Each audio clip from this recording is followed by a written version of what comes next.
Selamat malam saudara-saudara yang dikasihi oleh Tuhan Yesus Kristus. Sebelum dimulai, marilah kita berdoa. Bapa di surga, Allah kami di dalam Tuhan Yesus Kristus, terima kasih buat segala kebaikan-Mu. Kami boleh ada seperti saat ini ada hanya oleh anugerah-Mu, oleh kasih setia-Mu bagi kami. Mohon ampun lagi segala dosa kami, disucikan lagi oleh darah anak domba Allah. Dan ke dalam tangan kami serahkan segenap hidup kami.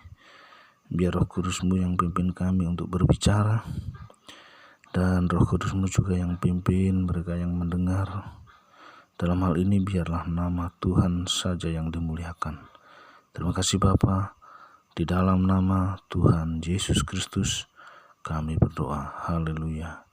Amin. Ini sengaja kamera saya balik. Pembahasan mengulang Kejadian 1 ayat 26. Baiklah kita menjadikan manusia menurut gambar dan rupa kita, supaya mereka berkuasa atas ikan-ikan di laut dan burung-burung di udara, dan atas ternak, dan atas seluruh bumi, dan atas segala binatang melata yang merayap di bumi. Maka Allah menciptakan manusia itu menurut gambarnya. Menurut gambar Allah diciptakannya dia, laki-laki dan perempuan diciptakannya mereka. Pada video saya yang lalu, gambar Allah itu adalah Kristus. Di dalam Kolose 1 ayat 15. Kolose 1 ayat 15.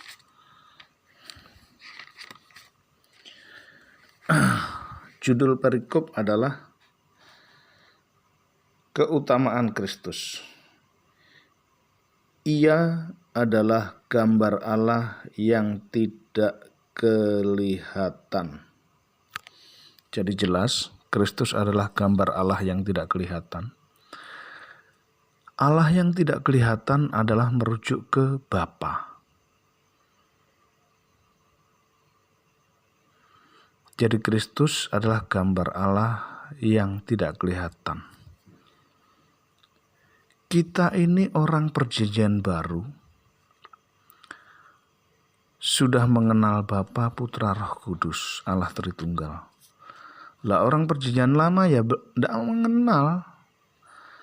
Orang perjanjian lama taunya adalah Shema Yisrael Adonai Eloheinu Adonai Ehad. Mereka mengenal Allah yang Ehad. Kalau di Alkitab kita ditulis dalam Tuhan huruf besar semua, atau YHWH, Yotevave atau Yahweh. Yang mereka tahu di perjanjian lama itu Shema Yisrael Adonai Eloheinu Adonai Ehad. Jadi kalau di Kejadian Musa menulis kita, baiklah kita menjadikan manusia menurut gambar dan rupa kita. Kemudian di ayat 27, maka Allah menciptakan manusia itu menurut gambarnya. Nya kan tunggal, kita kan jamak. Ini Allah Tritunggal. Walaupun orang perjanjian lama tidak ada istilah Tritunggal, kita kan orang perjanjian baru. Alkitab kita kan bukan hanya perjanjian lama. Jadi dari Kejadian sampai Wahyu itu Alkitab kita. Dan kita tahu bahwa perjanjian lama ini adalah nubuatan semuanya dan digenapi di dalam Kristus. Nah, Kristus ini yang berkuasa atas surga dan bumi. Karena segala kuasa oleh Bapa diserahkan kepada Anak. Seluruhnya. Jadi kalau menyembah Allah Israel yang ehad, ya harus di dalam nama Tuhan Yesus Kristus. Jadi Allah yang kita kenal sekarang ini Allah yang di dalam nama Tuhan Yesus Kristus. Dan kalau gambar Allah itu adalah Kristus, kan jelas yang menciptakan manusia ini kan Allah yang kita kenal, Allah yang ehad tadi. Kalau ada anak-anak Allah dikatakan oleh Mbak Sopiatul sebagai anak-anak Allah, itu karena dari buku-buku lain yang dibaca. Kalau Alkitab nggak ada, anak Allah itu harus ada punya roh Allah. Karena Allah yang kita kenal adalah Allah yang ehad. Shema Yisrael Adonai Eloheinu Adonai Ehad. Dan Allah yang ehad yang kita kenal itu adalah Bapa, Putra, Roh Kudus di dalam Tuhan Yesus Kristus.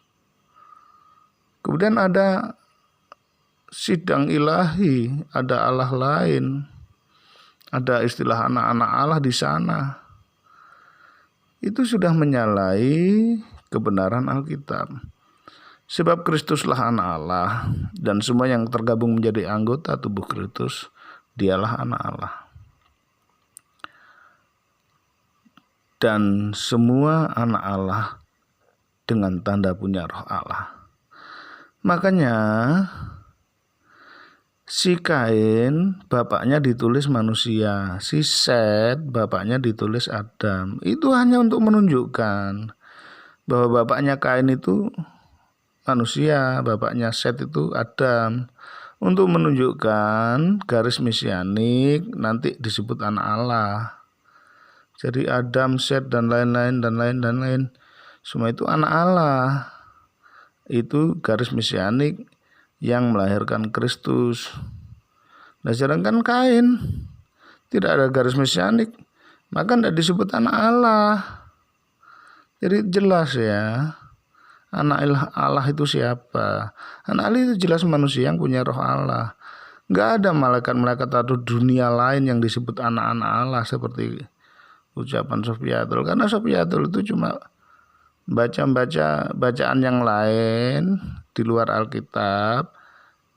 Jadi bayangannya itu semakin kemana-mana. Sudah saya katakan, Alkitablah kebenaran.